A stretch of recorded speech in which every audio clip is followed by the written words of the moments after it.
এই মুহূৰ্তত চৰকাৰী কৰ্মচাৰীসকলৰ বাবে জনা বিচাৰিছোঁ এটা ডাঙৰ খবৰ। কৰ্মচাৰীসকলৰ অষ্টম দৰমহা আয়োগ সন্দৰ্ভত আহিছে এই ডাঙৰ আপডেট। ৰাজ্যসভাৰ পৰা আহিছে অষ্টম দৰমহা আয়োগৰ ডাঙৰ খবৰ। অষ্টম দৰমহা আয়োগক লৈ কেইবাটাও প্ৰশ্ন উত্থাপন হৈছিল আৰু ইয়াৰ উত্তৰ প্ৰদান কৰিছে চৰকাৰৰ ফালৰ পৰা। সবিশেষ আপোনালোকক জনা বিচাৰিছোঁ। ভিডিঅ'টো প্ৰথমৰ পৰা শেষলৈকে চাই থাকিব। যোৱা 28 জুলাই তাৰিখে চৰকাৰী পক্ষৰ ফালৰ পৰা অষ্টম দৰমহা আয়োগ সন্দৰ্ভত প্ৰশ্নসমূহৰ উত্তৰ প্ৰদান কৰিছে। এই প্ৰশ্নসমূহ উত্থাপন কৰিছিল জাভেদ আলী খানে।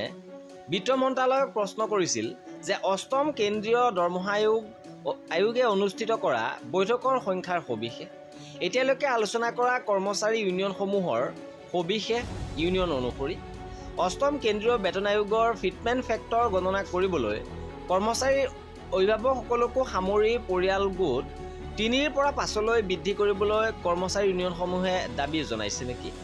যদি জনাইছে তাৰ সবিশেষ আৰু ইয়াৰ প্ৰতি আয়োগ বা চৰকাৰৰ প্ৰতিক্ৰিয়া। লগতে প্ৰশ্ন উত্থাপন কৰিছিল বিবেচনা আৰু ৰূপায়ণৰ বাবে আয়োগে কেতিয়ালৈ চৰকাৰৰ ওচৰত ইয়াৰ প্ৰতিবেদন দাখিল কৰাৰ সম্ভাৱনা আছে। আৰু ইয়াৰ উত্তৰ প্ৰদান কৰিছে বিত্ত মন্ত্ৰালয়ৰ ৰাজ্যিক মন্ত্ৰী শ্ৰী পংকজ চৌধুৰীয়ে। 1ৰ পৰা 10লৈকে ইয়াৰ উত্তৰ জনাইছে যে চৰকাৰে 3/11/2025 তাৰিখৰ সংকল্পৰ জৰিয়তে কাৰ্য পৰিধি সহ অষ্টম কেন্দ্ৰীয় বেতন আয়োগ গঠনৰ অধিসূচনা জাৰি কৰিছে।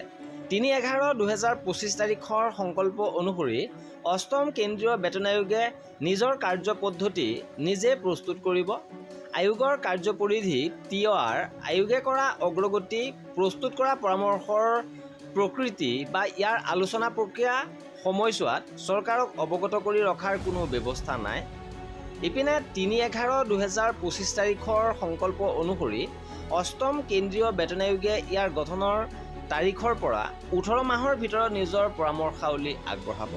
এইদৰে চৰকাৰী পক্ষৰ ফালৰ পৰা অষ্টম দৰমহা আয়োগ সন্দৰ্ভত জনাইছে। আৰু এয়াই আছিল আমাৰ এই ভিডিঅ'টো। কৰ্মচাৰীসকলৰ সকলো খবৰ পাই থাকিবৰ বাবে আমাৰ চেনেলটো ছাবস্ক্ৰাইব কৰি ৰাখিব। ভিডিঅ'টো শেষৰলৈকে চোৱাৰ বাবে বহুত ধন্যবাদ।